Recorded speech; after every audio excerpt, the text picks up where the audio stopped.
Si informano i clienti dei servizi di trasporto di Bus Italia Veneto SpA che i canali app Bus Italia Veneto e il portale abbonamenti online gestiti da un'azienda esterna hanno subito una violazione dei dati personali.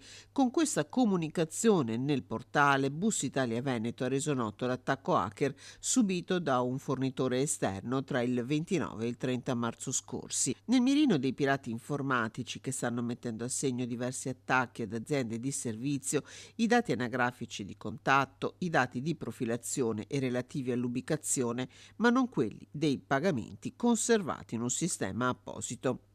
Bus Italia informa che sono state adottate e sono in corso di adozione tutte le misure per contenere la violazione ed attenuarne gli effetti, nonché volte a prevenire il ripetersi di analoghe violazioni.